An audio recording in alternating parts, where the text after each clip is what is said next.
I'm with Gwen Lewis-Hedley. Hi. Nice to see you at St James's Park. Nice to see you too. Tell me why you're here. I'm here because I'm giving a little talk to some little kiddies about climate change and STEMFest, the whole Net Zero thing, really sort of fits in with that. And why is it important, do you think, that they're here on their school trip? What's the sort of central message that you want to get across? Sort of just to like get in a group, because that's the best way not to feel isolated. Because I talked to Claire and Dawn, who are organising this whole thing, and they just wanted to make them feel sort of less isolated when it comes to climate change. Do you think that's a problem? Do you think sort of isolation is a problem? Tell why. What's going on? I think a lot of companies, like big things, like governments, companies, are trying to make people feel like they're by themselves and they can only make small actions. But when you get in a group, you can actually do quite a lot, and it makes you feel a lot better about it. So power being in a group. Now I've got to ask you, because you're a climate activist as well. How old are you? 13. 13. What was it? Was there a particular incident or a particular person that made you go, hang on a sec, things have got to change around here and I'm going to be part of that movement? Yeah. Well, I sort of read Greta Thunberg's book, known as Too Small to Make a Difference, and it really opened my eyes, like, wow, this is a crisis.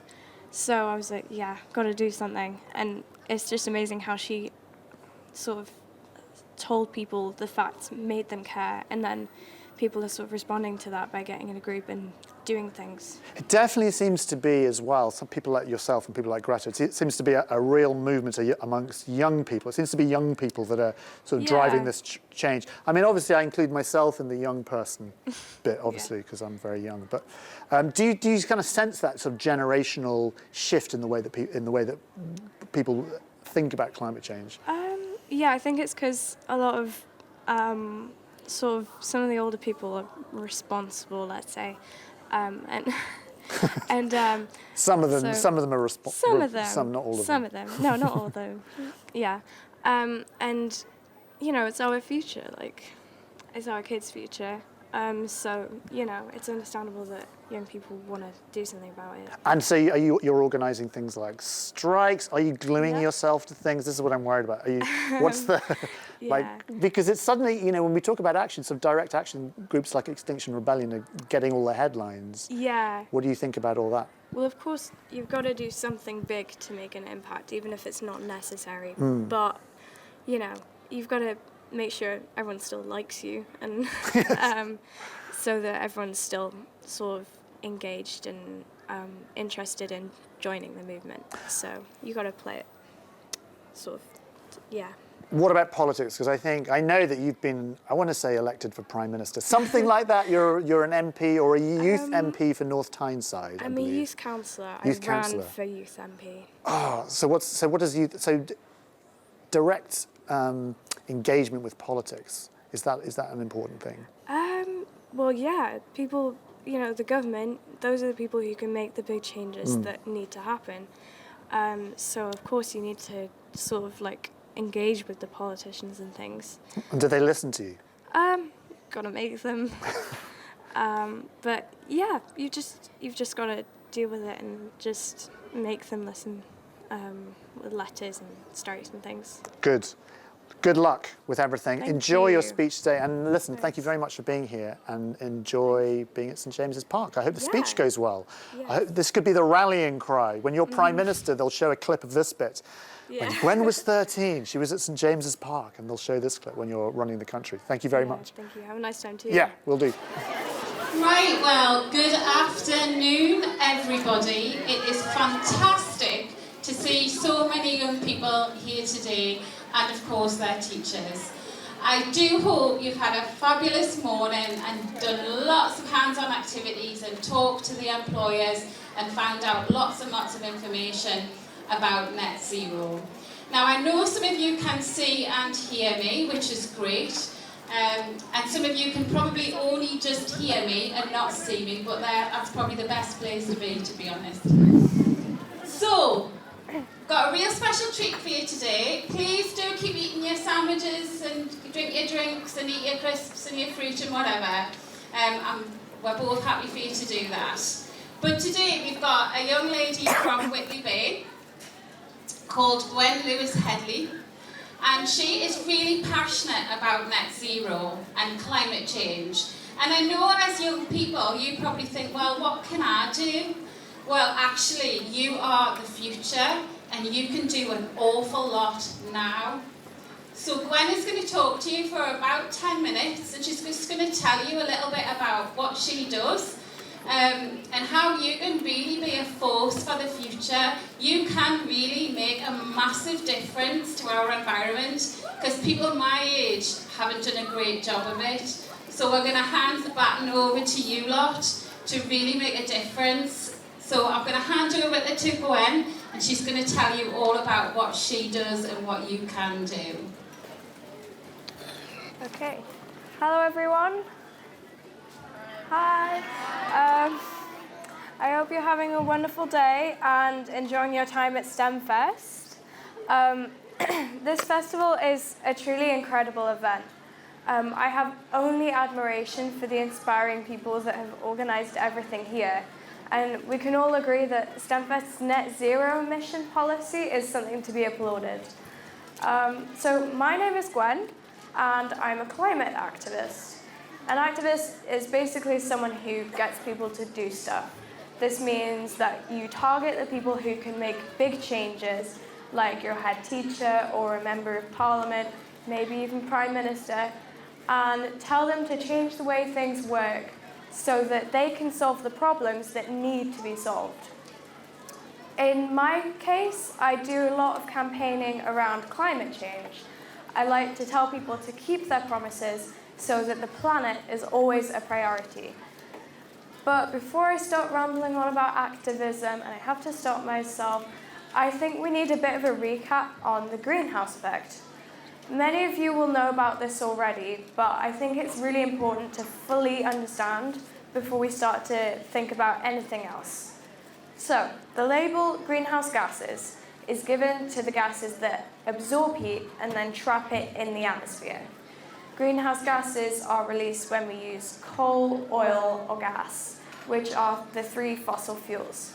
We mainly use fossil fuels for one, transportation, so fueling cars, aeroplanes, or trucks, things like that. Two, producing energy, you know what that's for, light bulbs, TVs. Three, industry, which it basically means manufacturing, everything that has been made in a factory. Four, what people use for their homes, including heating and waste. And then five is agriculture, so that's like farming and keeping animals like cows and things. And all of these things, they release greenhouse gases, right? So these gases, they don't have anywhere to go, they just gather in the air. And that basically just means the atmosphere contains more of them. But you're probably thinking, how does that make anything warmer? And it's all to do with the sun. The heat from the sun travels to the earth, it gets through the greenhouse gases without getting absorbed, and then the earth reflects it back. Yeah, like the earth reflects the sun. And it's on just the right wavelength then to get trapped by the gases, so it can't get out. So basically, all you need to know is that the heat gets into the atmosphere and then it can't get back out again. Although some of the heat escapes, when there's more greenhouse gases, less of it does. So that part is global warming, the heating of the planet because of greenhouse gases. Because of fossil fuels. When the Earth heats up, that means that the ice in the Arctic melts and the sea gets bigger. This causes more flooding, and that means that people are losing their homes. A higher temperature also increases the likelihood of bigger storms. Climate change, it destabilizes natural habitats. It causes extinction, wildfires. There are so many problems that happen because of global warming that I'm sure you've heard about. And these are all examples of climate change in action. So this is pretty worrying, right? People and animals are dying because of our actions, and we want to make the right choices. I'm pretty sure you all know about reusing, reducing, recycling, and all that. And that's really great. But if we're going to make a big difference, we need to do more. And the good news is that that's what I've come to talk about today. So I'm going to talk to you about how I got here. And hopefully this will give you some ideas about how you can take action too. So this teacher approached me about setting up an eco club in my school. This was at the start of year 5, and the keen little student I was like, yeah, that's a great idea, and started thinking of some fun activities we could do. But then I read No One Is Too Small to Make a Difference by Greta Thunberg, and I really recommend this book. Go find a bookstore as soon as you can and buy it. It's only like £3. That's when I realised how important climate action was and got a grasp of the scale of the climate crisis. This is important to mention actually, because the best piece of advice I can give to any young activist is to educate yourself on what you care about. Facts are the greatest weapon in your arsenal. Anyway, I started the club with the help of 2 incredible teachers, Mrs. Goyle and Mrs. Webb. To be honest, I didn't really get very far in the first 2 years, and then lockdown, Zoom meetings, screen shared PowerPoints, all those words that send shivers down teachers' spines. But we did actually achieve a lot. At our school, the Eco Club, which consisted of about 4 online members at one point, and I got every year group to spend that afternoon doing activities for Earth Day and raised about £350. We restored a neglected allotment area, bought books on climate change for the school library, and created a hedgehog-friendly habitat by channeling holes under the fences as pathways for them, and just so much more. But what's important was the response was incredible. Anonymous parents donated 2 wildlife cameras, a bin, and 10 litter pickers. The teachers took a real interest too, and it's just incredible how enthusiastic people are when you show them a bit of creativity and being proactive. At the same time, I've also been involved with lots of different youth climate strike groups. I've had the opportunity to write articles for different publishers. I've been on local TV and radio quite a bit, and given speeches at rallies of about 200, 300 people.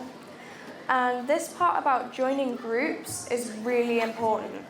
If there's one thing I want everyone here to take away from this lunchtime, it's to get in a group to take action.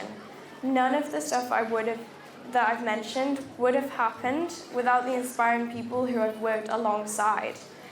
You just can't do it by yourself.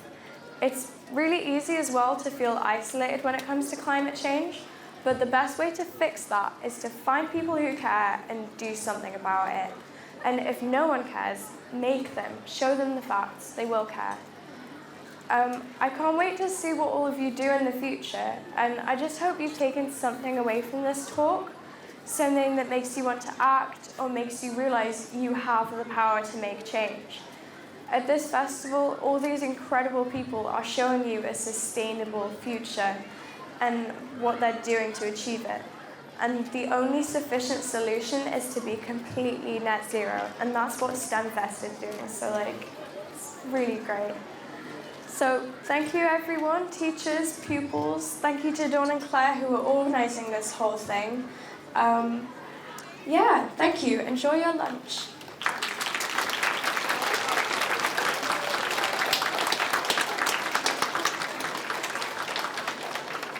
Fabulous. Well, what a speech. That was brilliant. And you all can make a difference. So I think we've got time for a couple of questions. I didn't introduce the gentleman to my right. Some of you have met him already. So this gentleman here is Dallas Campbell. He is from the Northeast. In fact, I think he went to one of your schools. And he's a TV celebrity, and he does a lot of work with STEM. So he's on the telly quite a bit. He does loads of podcasts. And he's quite popular. Very popular, sorry. So, Dallas is going to come and just see if anyone's got any questions. I'm also going to do the same, and we're going to see if Gwen can answer them. And so, Dallas, do you want to see if there's any questions? Anyone got any questions for Gwen? Yes, question for young gentlemen here. Do you like to stand up? What's your name?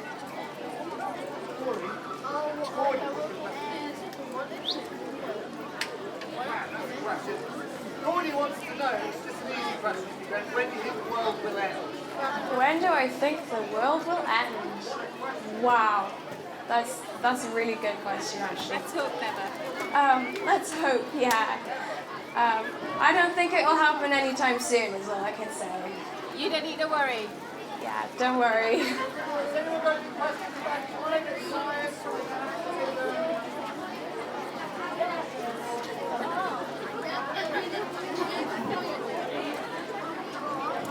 So Dylan wants to know what inspired Gwen to be an activist. Yeah, thank you for your question. I read No One Is Too Small to Make a Difference by Greta Thunberg, like I mentioned, and I sort of watched a lot of climate documentaries. I basically just tried to find out more, because what they teach you at schools can sometimes leave you questioning quite a bit. So yeah, I just tried to find out more, and then that made me realise how important it was. So, thank you. We'll just have one more question. There's a little boy there, yeah?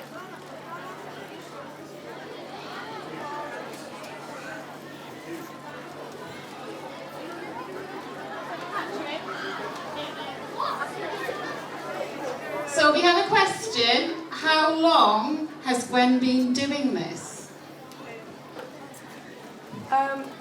Probably since sort of year 5, so it's been like 4 years. Haven't always cared about climate change, but good question, because it's never too early to start doing something about it. Just take one more from the front here, all right?